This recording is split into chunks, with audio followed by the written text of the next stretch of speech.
Sauvage sur les terres africaines. À Élie, mon étoile, et tous les petits gardiens de la terre, puissiez-vous rendre ce monde meilleur. Nous sommes le monde, nous sommes le changement. Introduction. Londres, 2 juin 2060. Allez, dépêche-toi, mamie! On va rater le spectacle des ours blancs! S'écrie Noé devant la porte d'entrée, sac à dos sur l'épaule. Voilà, j'arrive! Répond Fanny avec une voix douce. Fanny descend les escaliers, attrape son sac à main et ouvre la porte. En route pour le zoo! S'exclame-t-elle avec un large sourire. Quelques heures plus tard, de retour à la maison. On brosse les dents et c'est l'heure d'aller au lit, dit Fanny à son petit-fils. Noé enfile son pyjama et obéit à sa grand-mère qu'il ne décevrait pour rien au monde. Il se glisse dans son lit et observe le ciel depuis sa fenêtre. Dis, mamie, demande Noé. Fanny finit de fermer les rideaux, se retourne et s'assoit sur le bord du lit. Oui, mon chéri, demande-t-elle en posant sur lui un regard doux et bienveillant. Pourquoi il n'y a plus de vrais animaux dans le zoo? Tu n'aimes pas les hologrammes géants? Répond Fanny en lui chatouillant le nez. Arrête! Dit le petit garçon en rigolant. Si, les hologrammes sont géniaux! Et t'as vu l'ours comme il était grand? Le regard du petit garçon se tourne vers le bas et une moue triste s'affiche sur son visage. Mais où sont les animaux réels, mamie? J'aimerais tellement en voir un vrai un jour. La grand-mère respire un grand coup et glisse son bras autour de son petit trésor. Installe-toi, mon chéri. Je vais te raconter une histoire. Il était une fois, dans le sud du désert du Sahara, un couple de nomades qui vivaient en suivant l'étoile Tigre. Lila était enceinte de quelques mois. Ce couple se déplaçait en suivant l'étoile, ne sachant jamais réellement où ils allaient. Ils se laissaient porter par la vie. Sur le dos de leur dromadaire, ils parcouraient le sud du désert, s'arrêtaient de temps en temps dans des petits villages, puis se nourrissaient dans des oasis. Ainsi, ils naviguaient et suivaient l'univers en toute confiance. Un peu plus loin au sud du désert saharien vivait, cachée aux yeux de tous, Lucinda, la sorcière blanche. En plus de ses remèdes et potions magiques, elle avait le don de parler aux grands ancêtres des animaux. Avec sa riche tignasse de cheveux et ses traces blanches sur le visage, elle avait l'air un peu étrange. Pourtant, Lucinda était d'une sagesse remarquable. Des bouillons par-ci, des marmites par-là. Elle inventait tout le temps des potions pour essayer de faire parler les animaux. Hélas, cela ne marchait jamais. Un jour, Momo le chameau perdit sa robe beige et son poil devenu tout blanc, recouvert de cristaux étincelants. Lucinda était encore passée par là. À défaut de les faire parler, les recettes de Lucinda habillaient les animaux de pierres précieuses. Un soir, lors de ses incantations et ses prières aux grands esprits des animaux, le grand tigre lui envoya un message. « Lucinda, une étoile, un éclat de ma lumière naîtra dans le corps d'un enfant. Il portera la voix des animaux. Tu l'accompagneras et le guideras. Telle est ta mission. » Lucinda était en colère. Non mais, je vous dis que je vais réussir cette potion. Je vais les faire parler. Pas besoin de m'envoyer un humain. Lucinda n'aimait pas trop les autres humains. Il faut dire qu'elle vivait seule depuis bien trop longtemps. Le grand tigre gronda et disparut dans le ciel. Un soir de pleine lune, où l'étoile du tigre brillait de tous ses éclats, Lila, la jeune femme nomade, était enceinte depuis déjà 8 mois. Elle sentit de fortes douleurs dans son ventre et eut le sentiment que son bébé allait arriver. Des cris se firent alors entendre dans tout le désert. Tous les animaux entendaient ces cris. Ils s'apprêtaient à découvrir ce bébé qui allait naître. Après beaucoup de difficultés, Lila réussit à mettre au monde une petite fille. Malheureusement, le bébé ne bougeait pas. Elle avait l'air sans vie. Bouleversée et remplie de chagrin, Issa attrapa vite la main de Lila et décida de quitter immédiatement ce lieu et ce mauvais souvenir.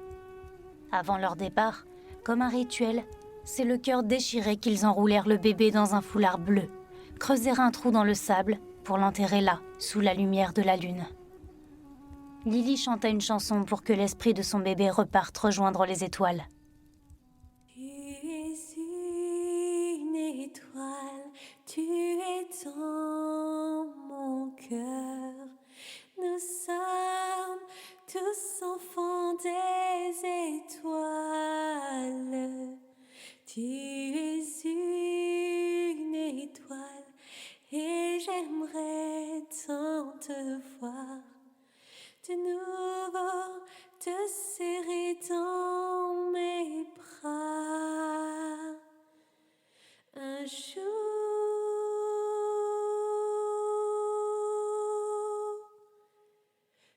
tu seras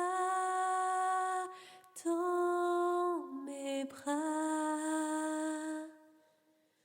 Un jour,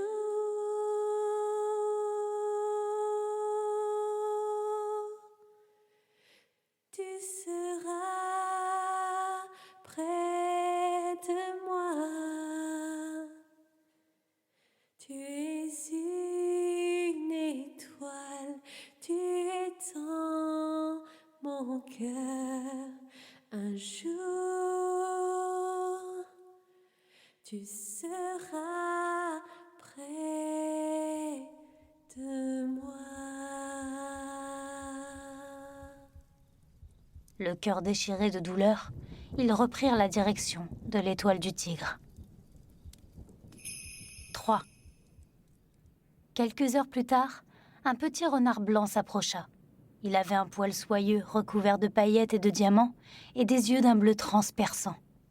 Une houppette de poils sur la tête lui donnait un style de rocker. Il se mit à fouiner à la recherche de nourriture.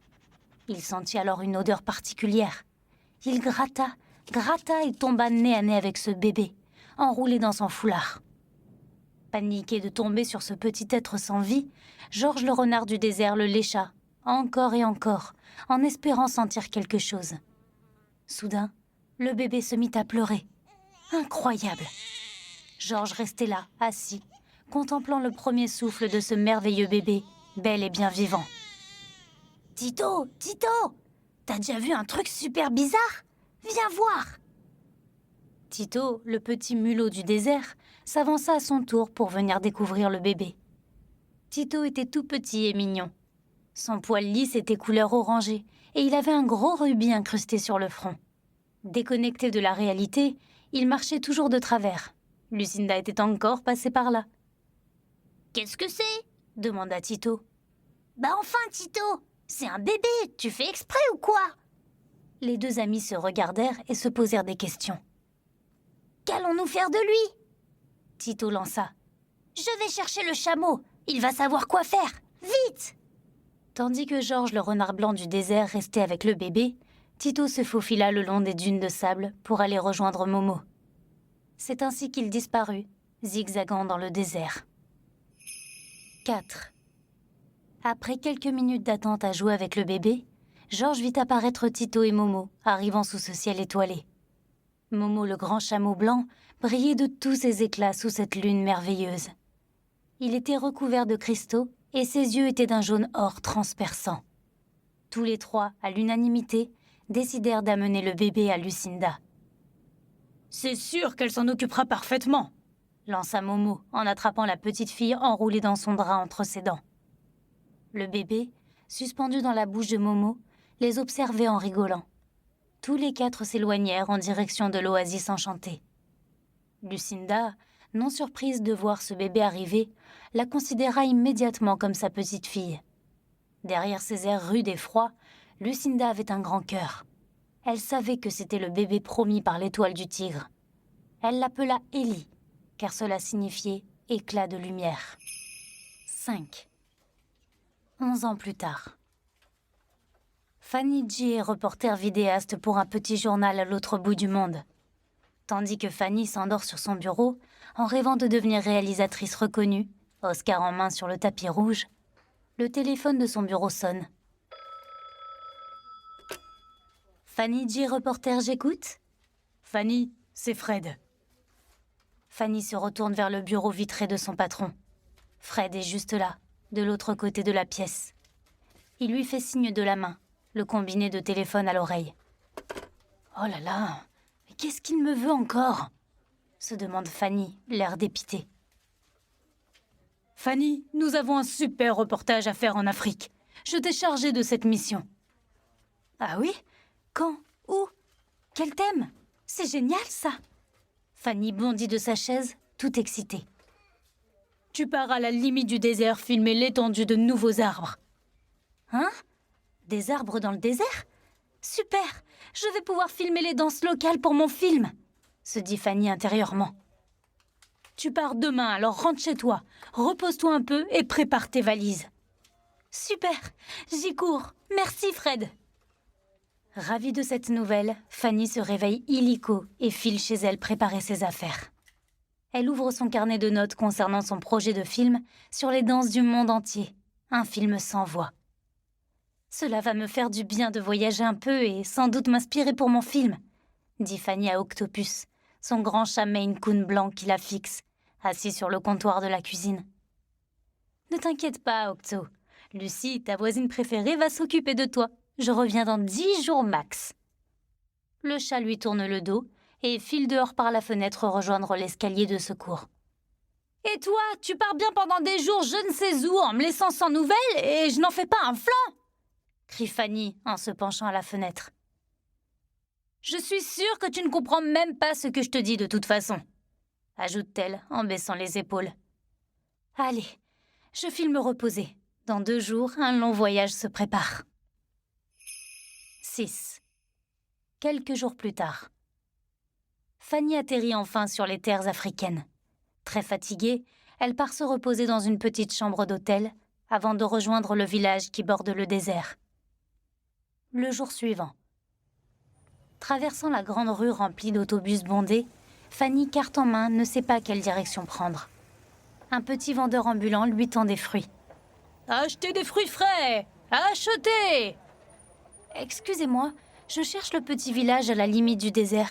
Pouvez-vous me l'indiquer ?»« Par là, au fond, à gauche, puis à droite, encore à droite, tout droit et au 2e baobab à gauche, puis toujours tout droit, après le 3e buisson touffu, tu prends à droite, à la patte de chameau, et tu y seras, environ 30 minutes de marche plus tard. »« Hein?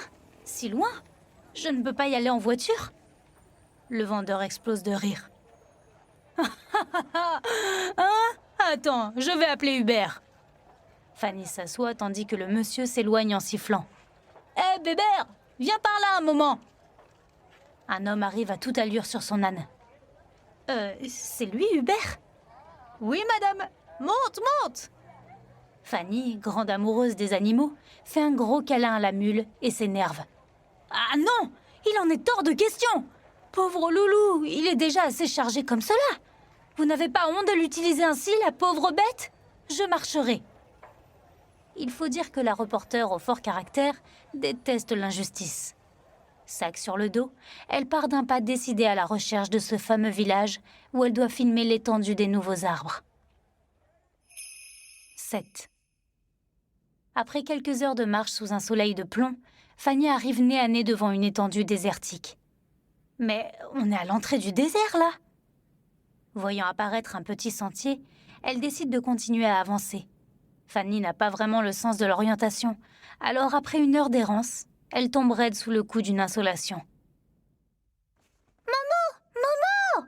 Regarde, elle bouge !»« Oh, mais qu'est-ce qu'il se passe ?» demanda Fanny. « J'ai tellement mal à la tête !» chuchote Fanny en se touchant le crâne. Puis, sursautant devant ce merveilleux visage de petite fille, Fanny reprend immédiatement le sourire. « Bonjour, toi !» Elle se lève en se tenant la tête dans la main droite et observe la petite entourée d'un chameau, d'un renard et d'un petit mulot. « Attention, surtout ne bouge pas !» dit Fanny l'air inquiète, tentant d'attraper quelque chose dans son sac à dos. La petite fille regarde Momo, puis Georges, et ils éclatent de rire tous ensemble.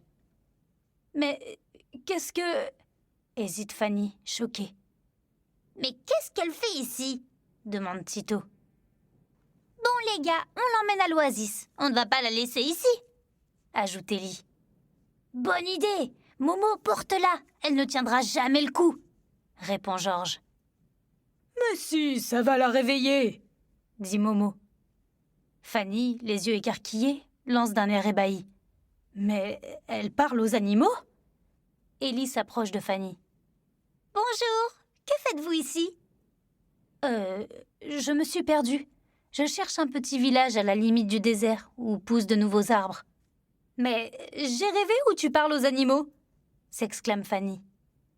Bon, on repart. Elle est totalement perdue. On va voir avec Lucinda, annonce Ellie en sautant sur le dos du chameau qui se met à galoper, suivi de ses acolytes. Suis-nous!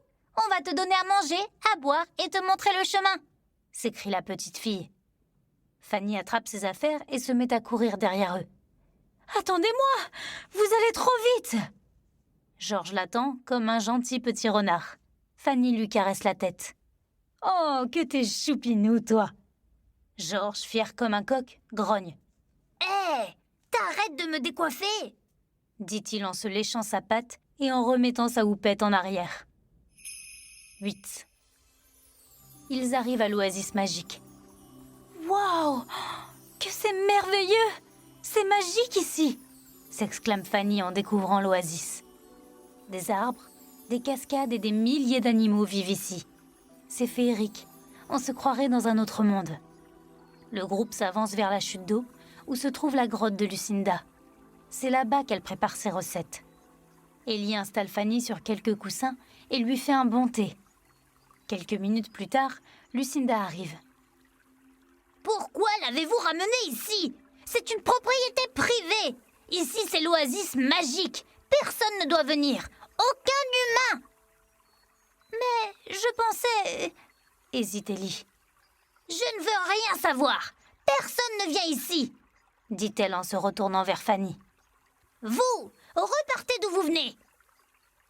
Mais on ne peut pas la laisser. Elle est morte de soif et fatiguée. Elle ne s'en sortira pas, s'exclame Ellie. Elle n'a pas pu venir à pied jusqu'ici. Ce n'est pas possible. Je suis sûre qu'elle vient voler mes recettes. C'est un complot, grogne Lucinda et sa paranoïa. Georges et Momo rigolent en cachette. Mais personne n'en veut de ces recettes. Que faites-vous ici? Avouez! S'énerve de plus en plus Lucinda en pointant Fanny du doigt. Moi, rien. Je fais juste un reportage sur la pousse des arbres dans le désert. Mais je vais repartir et vous laisser en famille dans cette bonne ambiance, dit-elle en faisant quelques pas en arrière, essayant de s'échapper. Hein? Mais vous parlez du village des baobabs! Vous n'êtes pas du tout au bon endroit! Vous êtes venu m'espionner! Avouez! La menace Lucinda, sortant un bâton tressé de palmier, faisant office de baguette magique. Fanny, terrorisée, se met en boule tandis qu'Ellie, en colère, s'éloigne. Vous devez rentrer chez vous, madame, ou rejoindre la ville. Vous êtes à au moins 5 bonnes heures de l'endroit que vous recherchez, ajoute Lucinda en se calmant un peu. Moi, je veux bien, car je souhaite juste retrouver ma route. Et si je pouvais repartir demain matin, ça m'arrangerait. Comme ça, je me reposerai un peu. Lucinda ouvre le petit rideau de la grotte et observe les premières étoiles apparaître. Bon, la lune ne va pas tarder à sortir. Il va se faire tard. Elle se tourne vers Tito et Momo. Elle dormira avec Ellie. Donnez-lui à manger et surveillez-la. Demain, je ne veux plus la voir ici, à la première heure. Fanny chuchote dans sa barbe. Sympa, la mamie. Vous la ramènerez à la ville pour qu'elle prenne un bus. Ellie revient, toute excitée.